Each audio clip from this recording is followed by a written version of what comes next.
¿Cómo están, iglesia? Bienvenidos una vez más a este nuevo domingo. Bueno, aquí en Curicó seguimos en cuarentena, pero seguimos igual con nuestra mirada en el Señor Jesús y creyendo que en todo tiempo Él sigue siendo nuestra esperanza.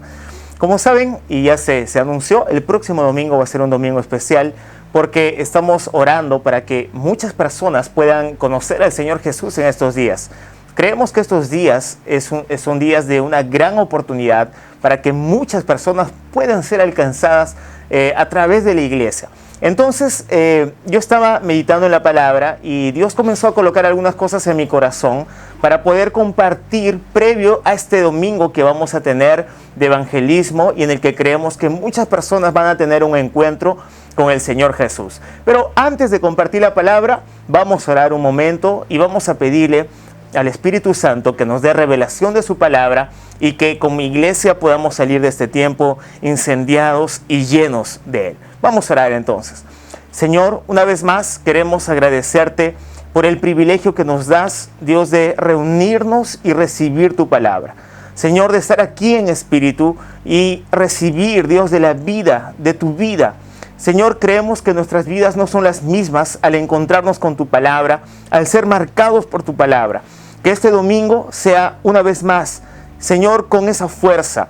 Y Dios, que a pesar de mí, a pesar de mis limitaciones, tú me uses para poder compartir un mensaje que va a edificar, que va a levantar a tu iglesia y que principalmente va a romper paradigmas religiosos que muchos de nosotros tenemos en nuestra mente. Te lo pedimos en el nombre de Jesús. Amén.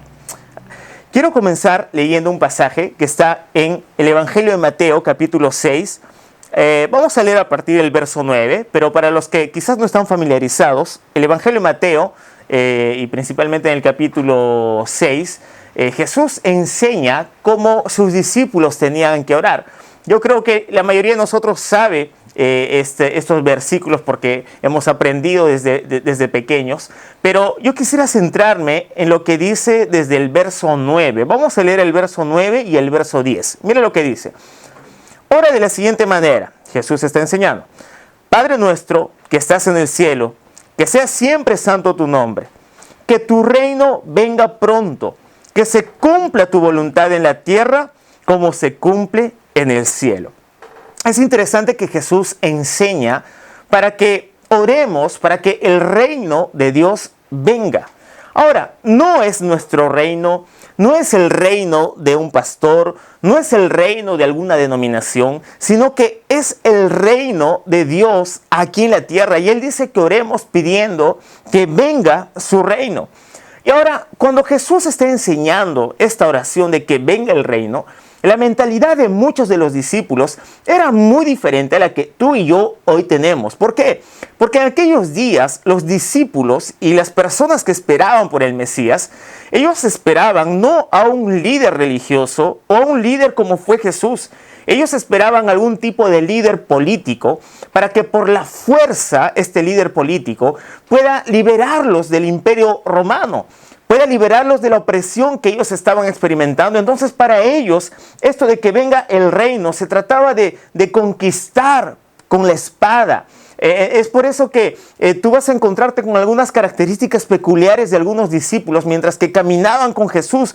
¿Por qué? Porque ellos tenían este concepto de que este reino se iba a establecer por la fuerza, de que este Mesías iba a ser un líder político que se iba a establecer por la fuerza y que ellos iban a dominar todo el mundo, iban a conquistar todo el mundo, se iban a conquistar todas las naciones que que existían en aquella época. Ahora, es interesante que esto de conquistar el mundo, esto de querer alcanzar por la fuerza, es algo que no solamente sucedió con los discípulos en aquella época, porque ellos esperaban eso del Mesías, sino que eso siguió sucediendo más adelante. Por ejemplo, cuando vemos las cruzadas, o cuando vemos, por ejemplo, sobre los conquistadores cuando ellos vinieron aquí a América. Ellos vinieron a la fuerza. Para ellos era o la Biblia o la muerte. Pero, ¿sabes? Dios no nos ha llamado a establecer ese reino aquí en la tierra. Dios no nos ha llamado a establecer por la fuerza su reino a las personas que están a nuestro alrededor. ni siquiera con nuestros hijos. Nuestros hijos, ellos tienen que en algún momento tomar la decisión de seguir al Señor. Claro que nosotros podemos orientarles, podemos darles de la palabra, pero ni siquiera con nuestros hijos nosotros vamos a tener la actitud de obligarlos a por la fuerza que ellos acepten ese reino, porque no fue la forma. Entonces muchos lamentablemente malentendieron, no solamente en la época de Jesús, sino en años siguientes, este concepto de que el reino sea establecido. Ahora, muchas personas siguen con estas prácticas de querer establecer con la fuerza el reino de Dios aquí en la tierra. Y yo quiero decirte que tú y yo no fuimos llamados a establecer un reino por la fuerza. Nosotros fuimos llamados a establecer un reino como lo hizo Jesús en aquellos días, rompiendo los parámetros que las personas tenían sobre establecer un reino. Y la palabra dice que nuestras armas no son de este mundo. La palabra dice nuestras armas no son carnales, sino que son poderosas en Dios. O sea, no son armas naturales. Mira, tú puedes saber mucho de la Biblia, puedes saber mucho de defensa del Evangelio, pero no es con eso que nosotros vamos a conquistar a las personas, no es con una fuerza mental. Saber es importante, conocer es importante, pero no es la forma. Es triste que a veces hay cristianos que usan sus redes sociales para estar atacando a las personas, para atacar personas que quizás tienen un pensamiento diferente, para atacar a personas que quizás tienen un tipo diferente de ver la vida y quieren usar sus redes sociales para imponerles algo con fuerza en sus vidas. Quiero hacerte recordar que nuestras fuerzas y nuestra fuerza y nuestras armas no son naturales. No es la forma como Dios nos llamó a alcanzar esta generación para el Señor Jesús. Ya que el reino no es un lugar, el reino son personas, el reino son vidas. Ese reino del cual Jesús hablaba en sus días no era un lugar, no es que ellos iban a conquistar naciones. Yo quiero decirte que Dios no nos ha llamado a conquistar naciones, Dios no nos ha llamado a conquistar ciudades, Dios nos ha llamado a conquistar vidas, personas, gente que vive en las ciudades. A veces participamos, yo soy pastor y muchas veces he participado de reuniones de pastores y a veces parece, no sé si tú cuando eras niño, no sé si existen todavía esos monitos en la televisión, pero cuando yo era pequeño había un monito muy conocido que era Pinky Cerebro. No sé si aquí en Chile se hizo famoso. Bueno, allá en Perú fue muy famoso Pinky Cerebro. Y era interesante que ellos siempre decían lo mismo, ¿no?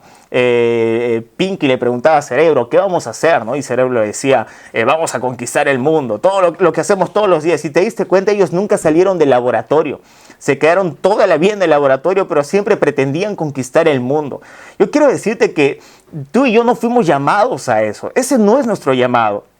Porque yo te voy a decir algo. Para Dios es fácil conquistar naciones.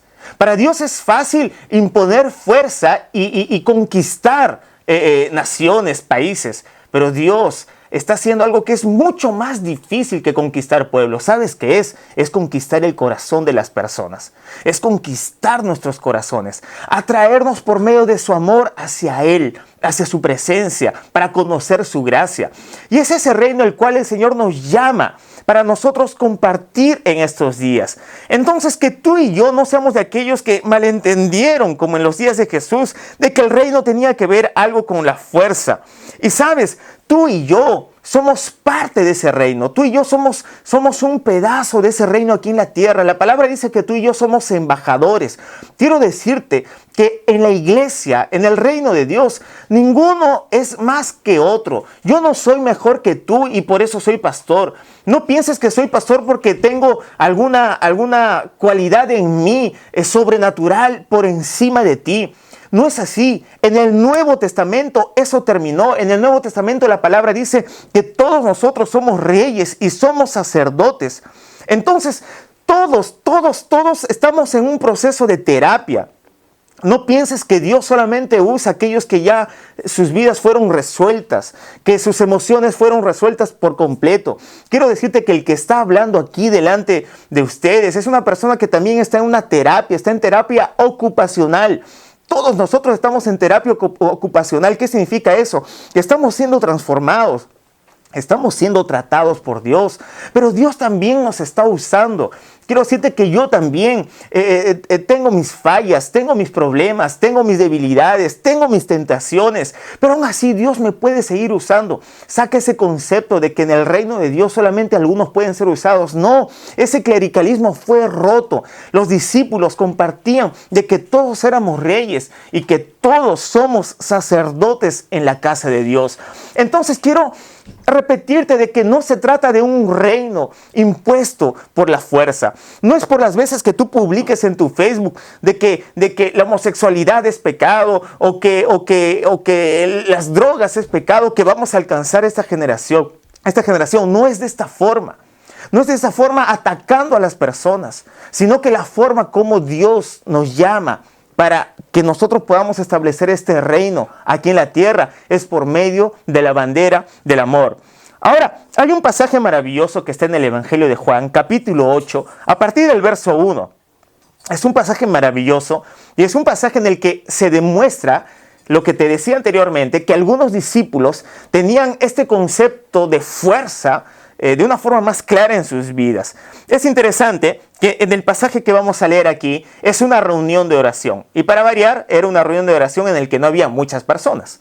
Habían solamente 13 personas en esta reunión de oración. Estaba Jesús junto con los 12. Y es interesante que en la reunión de oración el único que estaba orando era el Señor Jesús y los demás estaban durmiendo. Pero mira lo que dice la palabra. A partir del verso 1.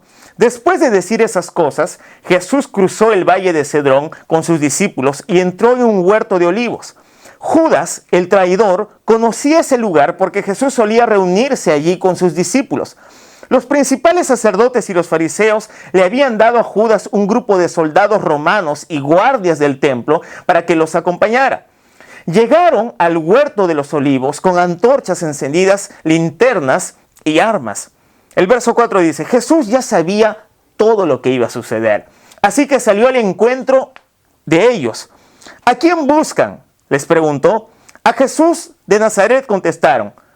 Yo soy, dijo Jesús. Judas, el que lo traicionó, estaba con ellos. El verso 6 dice, cuando Jesús dijo, yo soy, todos retrocedieron y cayeron al suelo. Una vez más les preguntó, ¿a quién buscan? Y nuevamente ellos contestaron, a Jesús de Nazaret.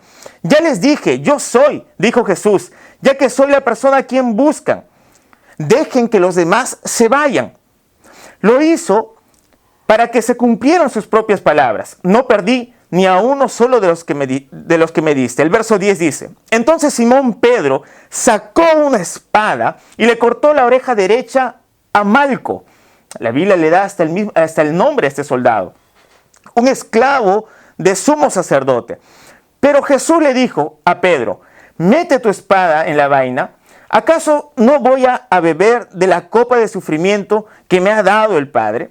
Es interesante que quizás tú has leído muchas veces esta porción, pero es importante ver algunos detalles. Están en una reunión de oración y dice que el único que estaba orando en ese momento era Jesús. Dice que los soldados están viniendo juntamente con Judas y Jesús sabe y él sale al encuentro de ellos y él dice, ¿a quién están buscando? Yo imagino que en medio de los soldados siempre hay uno que y en todo grupo hay aquel que habla más, el que está ahí adelante de todo, y dijo, estamos buscando a Jesús. Y dice que cuando Jesús dijo, yo soy, ¡bum!, ellos cayeron al piso. Y después ellos se levantan nuevamente, ¿no? Y se repite nuevamente lo mismo. Yo imagino que ya en esta segunda oportunidad ya no dijeron a Jesús con esa fuerza. Quizás uno de los soldados dijo a don Jesús, ¿no? Porque ya estaban menos preocupados. Él dice, yo soy a quien ustedes están buscando. Y la cosa es que en medio de toda esta escena de presión, ¿no? Pedro se altera con esta situación y ya vemos que Pedro anteriormente en otras ocasiones de la palabra, él era una persona súper temperamental. Él se asusta con todo eso y yo me imagino a Pedro, no sé si tú ya viste alguna vez esa película Corazón Valiente, que cuando están por tomar preso a Jesús, yo me imagino a Pedro sacando algún tipo de luz azul, ¿verdad? De humo azul, perdón, y diciendo ¡libertad!, ¿no? Y él saca su espada y dice que él va, ¿no?, hacia este hombre llamado Malco y le corta la oreja, pero ten la seguridad que él no quería cortarle la oreja, él quería cortarle la cabeza. Solo que imagino que este Malco tuvo un buen reflejo y él se esquiva y al final simplemente le corta la oreja. Cuando le corta la oreja, ¿no? Yo imagino que en ese momento Pedro se da cuenta de la payasada que hizo, del escándalo, de la estupidez que hizo. Y es interesante la reacción de Jesús después de eso. Lo que hace Jesús, versículos más adelante, es una demostración de lo que Él vino a hacer en esta tierra. Y es que Él no vino a establecer lo que decíamos anteriormente, un reino por la fuerza o tener un reino con algún ímpetu moralista o religioso. Yo quiero decirte algo. Jesús no vino a establecer un reino moralista. Algunos creen que la iglesia es un lugar donde estamos personas mejores, más correctas y más comportadas de personas que están allá afuera. ¿Sabes? Es muy probable que allá afuera haya gente hasta más educada y más correcta que muchos de los que están aquí en la iglesia. Ahora, claro que Dios nos está transformando, pero el ímpetu de este reino no tiene que ver con moralismo, no tiene que ver con algún tipo de religiosidad, menos tiene que ver con algo de fuerza. Es interesante que la palabra dice que una vez que Pedro le corta la oreja a este hombre, vuelvo a decir que no creo que haya querido cortar su oreja, sino su cabeza, Jesús no se queda contemplando y diciendo, bien Pedro, muy bien, necesito hombres así, aguerridos, llenos de fuerza, sino que Jesús levanta la oreja de este hombre y yo creo que después este tal Malcom se convierte, porque yo imagino que se convierte porque la Biblia es más, coloca su nombre. Porque si no hubiera dicho, y uno de los que estaba con los soldados, no, le coloca un nombre. ¿Sabes por qué le coloca un nombre? Porque lo más seguro es que este tal Malcom se convierte más adelante. Yo imagino a este Malcom dando sus testimonios, ¿no? Allá con la iglesia primitiva. Bueno, yo en algún momento tuve mi oreja despegada de la cabeza, pero Jesús me pegó la oreja en la cabeza, porque le da un nombre. Y Jesús hace este milagro increíble.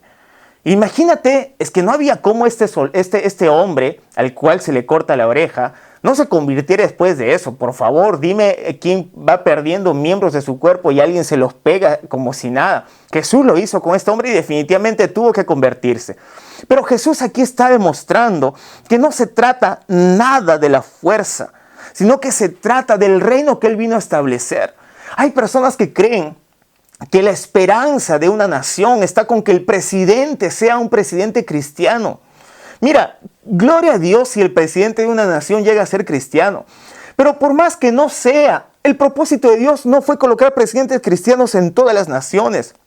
Esa no es la visión del Señor, porque muchos creen, ojalá que el Señor coloque un presidente cristiano. ¿Para qué? Para que ese presidente cristiano encarcele a todos los homosexuales, a todos los drogadictos, ¿no? Y nos coloque quizás a nosotros los cristianos en posiciones. Por favor, tú estás, quizás, si esa es tu mentalidad, estás alucinando cualquier reino, menos el reino que Dios vino a establecer.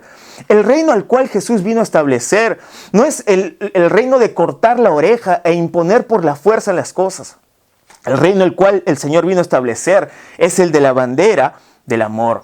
Y sabes, Jesús aquí no está. Hay cristianos que muestran a Jesús como un cazapecadores.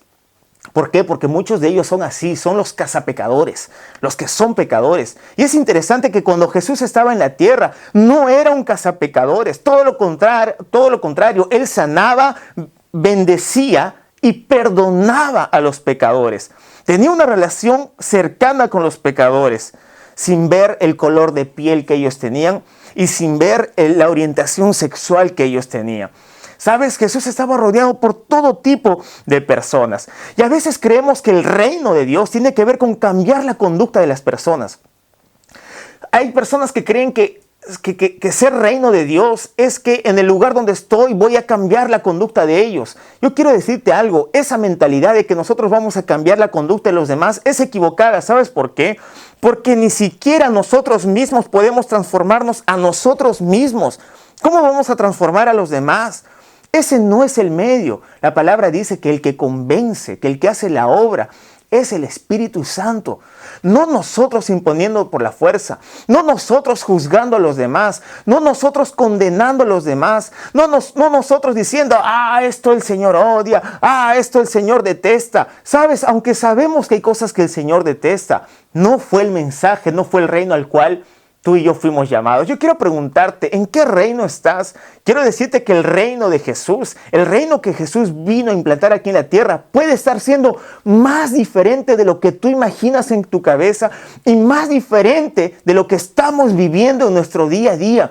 Porque muchos quizás han sido enseñados de una forma incorrecta, de que se trata de simplemente moralismo, de cambiar la mente de las personas, simplemente cambiar sus conductas, cambiar su forma de vivir. Y aunque Dios transforma nuestra conducta, cambia nuestra forma de vivir, esa no es su prioridad. Su prioridad es otra. Y hay un pasaje maravilloso también en Juan capítulo 3, verso 16. Quizás es uno de los pasajes más conocidos de la Biblia. Vamos a leer Juan 3:16 y el verso 17. Yo sé que ni siquiera necesitas abrir tu Biblia porque lo sabes de memoria, pero vamos a decirlo. Y quiero enfatizar el verso 17. Dice así: pues Dios amó tanto al mundo. Wow, dice que Él amó al mundo. Presta atención, amó al mundo. Antes de seguir leyendo, muchos de nosotros hemos sido enseñados de que nosotros no debemos de amar al mundo, necesitamos odiar al mundo. Y es más, hemos sido enseñados de que todo es del mundo, ¿verdad? Yo conozco personas que han nacido en un contexto religioso, que sus padres ni siquiera les permitían jugar fútbol, que decían el fútbol es del diablo, el fútbol es del mundo, el televisor es del diablo, el televisor es del mundo, cuidado con esto porque esto es del mundo. Ahí yo me pongo a pensar, estas personas entonces ni siquiera van a restaurantes, ¿no? Porque están comiendo comida del mundo, porque están comiendo comida de cocineros del mundo. ¿Te das cuenta cuán superficial y limitado es este pensamiento? Pero dice que Jesús amó al mundo. Ahora, por favor, claro que cuando la Biblia dice que Jesús, que Dios amó al mundo y que nosotros amemos al mundo, no se refiere a amar las prácticas pecaminosas, amar el pecado, pero sí amar a las personas e involucrarnos en la vida de las personas. Y después sigue diciendo, para que todo el que crea en Él no se pierda, sino que tenga la vida eterna. Y el verso 17 es maravilloso porque dice, Dios no envió a su Hijo al mundo para condenar al mundo. Un momento, si Dios no envió a su Hijo para condenar al mundo, ¿por qué hay creyentes que creen que han sido enviados para vivir condenando todo el tiempo al mundo? Y después termina diciendo, sino para salvarlo por medio de Él. Maravilloso. Jesús no vino a condenar este mundo, sino que Jesús vino a salvar a este mundo. Ahora, tú y yo necesitamos amar el mundo. Vuelvo a repetir que no es amar el pecado, no es amar las prácticas pecaminosas, sino amar a las personas, amar este mundo. Y es interesante que a Jesús todo el tiempo le traían pecadores. Y si tú te das cuenta, los que tenían problemas con Jesús eran los fariseos, los religiosos, los que se creían mejores que los demás. Ellos tenían problemas con Jesús, pero los que nunca tenían problemas con Jesús eran los pecadores. Y es más, en más de una ocasión trajeron pecadores a los pies de Jesús, por ejemplo, la mujer adúltera. Para los que no saben, en aquella época las mujeres adúlteras que eran encontradas, ¿no?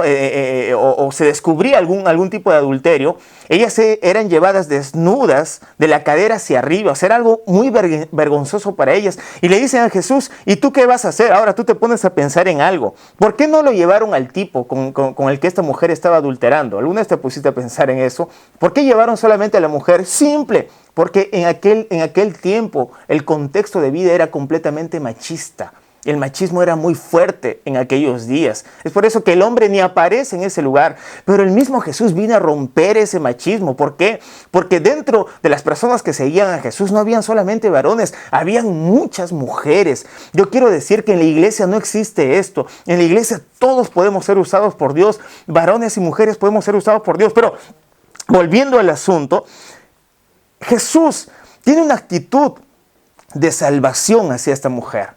que había sido encontrada en pleno acto de adulterio, no de condenación, sino una actitud de salvación, porque Jesús fue enviado para eso, como dice Juan 3:17. Él no vino para condenar al mundo, sino para salvar al mundo. Es más, Jesús era conocido en aquellos días como amigo de publicano y de pecadores. Oye, yo quiero decirte que tú y yo hemos sido llamados de la misma forma a ser amigos de publicanos y de pecadores. Ahora, claro que quizás no van a ser parte de nuestro círculo más cercano y menos que nos van a influenciar, sino que nosotros vamos a influenciar en ellos.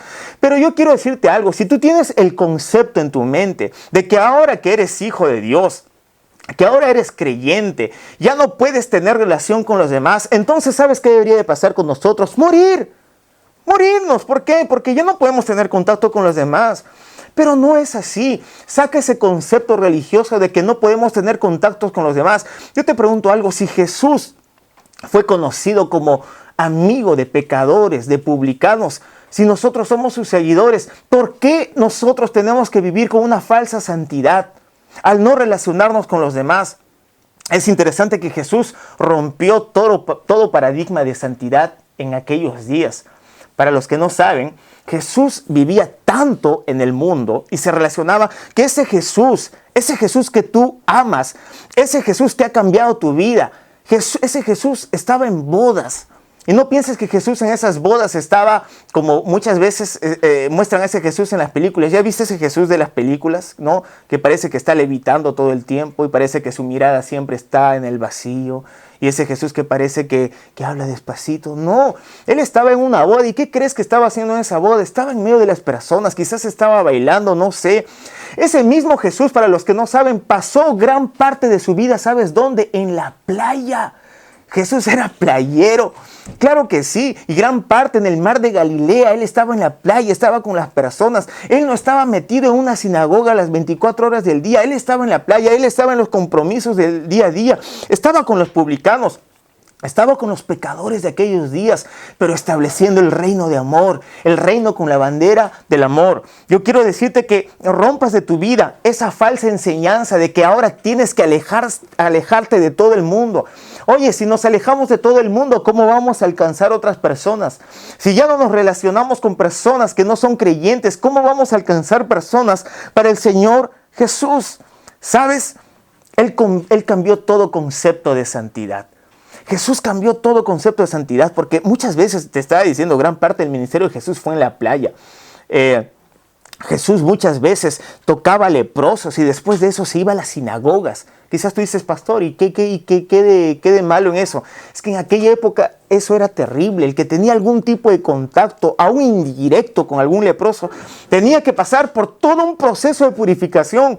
Pero nosotros vemos en la palabra Jesús sanando a un leproso. Y no sanando al leproso de lejos, sino tocando al leproso. Jesús, intencionalmente tocaba al leproso para que los demás vean. Y después de tocar al leproso, tener contacto con el leproso, este Jesús iba a la sinagoga. Imagínate, él rompió todo paradigma de santidad en aquella época. Yo quiero decirte que la iglesia no fue llamada a colocar muros entre la iglesia y las personas. ¿Sabes? Hay muchas personas, muchos creyentes que lo que están haciendo es colocar muros. Están colocando muros con la vida religiosa que están mostrando a los demás. Están colocando muros con la condenación que transmiten a los demás. Están colocando muros con el mal concepto que están teniendo del reino de Dios. Dios no nos llamó a establecer muros. Dios nos llamó a establecer puentes en medio de la sociedad, de infiltrarnos en medio de ellos. Tú y yo somos misioneros donde estamos, en las empresas donde trabajamos, con las personas que nos rodeamos. Ese es nuestro campo misionero. Filipenses capítulo 3, del verso 7 al 9 dice: antes, es el apóstol Pablo el que está diciendo, antes creía que esas cosas eran valiosas, pero ahora considero que no tienen ningún valor debido a lo que Cristo ha hecho. Para los que no saben el contexto de lo que está hablando Pablo, es de aquello que él anteriormente se sentía orgulloso. Él dice que él era fariseo de fariseos, él era un gran judío, en relación a la ley él era irreprensible. Pero mira lo que dice más adelante. Yo quiero que tú contextualices con tu vida, con aquello que quizás tú consideras lo más importante. Pero mira lo que dice Pablo. Así es, todo lo demás no vale nada cuando se le compara con el infinito valor de conocer a Cristo Jesús, mi Señor. Por amor a Él, he desechado todo lo demás y lo considero basura a fin de ganar a Cristo. Por favor, con esto no estamos queriendo decir de que dejes de estudiar, de que dejes de trabajar, de que dejes tu familia. No estamos diciendo eso, sino que todo lo que hagas sea con la visión prioritaria del reino. De que trabajes, de que hagas empresa, de que estudies, de que vivas el día a día, pero con la mentalidad en el reino. Porque si no es para el reino, todo lo demás lo podemos tener como basura si no es Cristo el centro de nuestras vidas. ¿Sabes? El reino de Dios no se extiende con aquellos recostados, con aquellos que creen que Jesús está solamente para solucionar sus problemas del día a día. Aunque repito que Él ama hacerlo, hay algo mucho más que eso, sino que el reino de Dios se extiende con aquellos que son discípulos. Y la palabra nos enseña algo, que tú y yo hemos recibido gracia. ¿Sabes? Tú y yo tenemos una gran responsabilidad. Todo aquel que ha recibido gracia, la palabra dice que así como recibiste por medio de la gracia, entregar esa gracia. La gracia recibieron, ahora esa gracia entréguenla a los demás. ¿Sabes cuál es la diferencia entre una multitud y los discípulos? Es que la multitud recibe de la gracia del Señor, ¿sabías? No pienses que solamente el discípulo recibe gracia. La multitud también recibe gracia. La multitud recibe milagros. La multitud ve hazañas de Jesús como esta de la multiplicación de los panes y los peces. Pero la gran diferencia con los discípulos es que la multitud hace de la gracia vana en su vida. O sea, cree que la gracia es solamente para, ahora voy a disfrutar y voy a vivir mi vida y nada más. ¿Sabes cuál es la diferencia con el discípulo? El discípulo dice, he recibido gracia, ahora he sido llamado a entregar gracia a los demás. Esa es, yo diría, la principal diferencia. Que el discípulo no hace vana la gracia de Dios en su vida. Que encima de sus limitaciones, que encima de sus deficiencias, vuelvo a decir que todos estamos en proceso de construcción. Queremos entregar encima de todo eso la gracia que hemos recibido, el perdón que hemos recibido. ¿Sabes? No esperes más. Muchos de nosotros estamos esperando que pase algo. A veces cuando somos niños decimos, no, soy muy niño para servir a Dios. Cuando vamos creciendo y quizás estamos en la juventud, no es momento todavía. Entramos a la adolescencia, ¿no? Y es la época en que estás enamorado y quizás muchos jóvenes están con las hormonas completamente alteradas. No es tiempo todavía para seguir a Jesús. Y después quizás comienza a ya no ser eso el centro, sino que quizás entras a un centro de estudios. Ahora no tengo tiempo porque ahora estoy estudiando y no tengo tiempo para Jesús.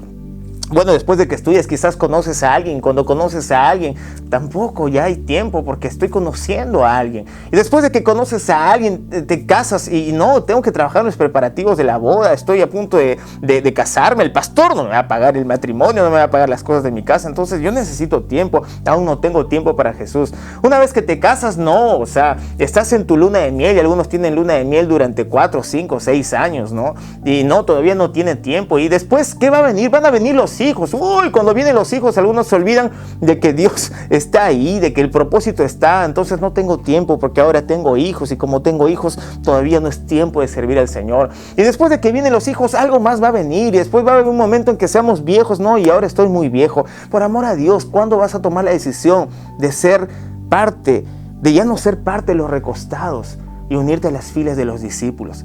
Quiero hacerte recordar que los discípulos no somos mejores que los demás. Los discípulos no somos personas más calificadas que los demás o ni siquiera más santos que los demás. Los discípulos simplemente somos aquellos que decimos, hemos recibido esa gracia y esa gracia queremos entregarla. Que a pesar de nosotros, que por encima de nosotros, Dios nos va a usar. Quiero invitarte a que el próximo domingo sea un domingo en el que tú seas usado como un discípulo, que podamos compartir de esta gracia a muchas personas, y no solo el próximo domingo, sino que a la medida que el Señor lo permita, podamos ser usados para ser pescadores de muchas personas. Quiero invitarte que ahí donde tú estás, tú ores. Por favor, olvídate de que tú eres una persona que quizás no tiene todas las capacidades, todas las cualidades. Dile, Señor Jesús, encima de mí, a pesar de mí, yo quiero que tú me uses. Yo quiero ser uno de tus discípulos. Vamos a orar y pídele al Señor que te use. Créeme que si tú le pides esto al Señor, por supuesto que el Señor va a hacer mucho más de lo que tú imaginas. Como dijimos el domingo pasado, más de lo que podamos pensar, más de lo que podamos soñar. Y vas a ver que Dios te va a sorprender. Vamos a orar entonces. Señor, una vez más queremos orar y queremos presentarnos delante de ti. Señor, tú no nos has llamado a establecer una religión en esta tierra. Tú no nos has llamado a establecer patrones morales en esta tierra simplemente. No nos has llamado ni siquiera a cambiar naciones. Tú nos has llamado a tocar por medio de tu gracia el corazón de muchas personas, a levantar la bandera del amor, no a levantar la fuerza, no a levantar la condenación o el juicio hacia los demás, sino a levantar la bandera de la gracia, de la misericordia. Señor, quita de nosotros todo concepto religioso que quizás nos ha enseñado que ahora debemos de alejarnos de todos, y que al contrario, Señor, nos uses para infiltrarnos en medio de la sociedad para que muchos puedan conocer de tu gracia en estos días. Señor, queremos ser parte de los discípulos. Sabemos, Dios, que no se trata de los que son más calificados, y es que tú siempre llamaste por medio de tu gracia a aquellas personas que no merecían ser parte de tus filas, pero tú nos llamaste. Señor, hemos recibido tu gracia y tu gracia queremos entregar a los demás. Que ese sea el deseo de tu iglesia aquí en Chile. Que ese sea el deseo de tu iglesia en cualquier parte donde nos están escuchando.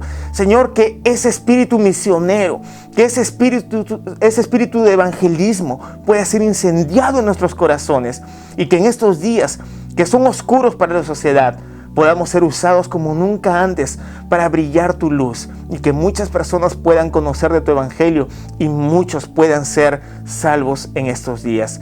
Te lo pedimos en el nombre de Jesús. Amén. Amén. ¿Sabes? Quiero invitarte a que este espíritu misionero que ya está en ti, a cada día pueda ser incendiado más y más. Yo creo que en estos días Dios nos va a llevar a una gran cosecha. Sabes, yo creo que están siendo días en los que más que en otra época, muchos se están convirtiendo al Señor Jesús. Y tú y yo tenemos ese privilegio. Quiero invitarte a que el próximo domingo, tú puedas invitar a personas. Ora por aquellas personas que quizás Dios va a colocar en tu corazón. Hazle la invitación, mándales un WhatsApp. Estamos trabajando en toda la publicidad, y que el próximo domingo sea un domingo en el que muchos conozcan de la gracia y que tengan la imagen correcta de Dios en sus vidas. Les mando un gran abrazo y deseo que tengan una semana muy bendecida, llena de la paz del Señor y llena de la alegría del Señor. Yo creo que el Señor nos guarda en todo tiempo, de todo mal, de todo peligro, y así será todos los días de nuestra vida. Un gran abrazo, iglesia.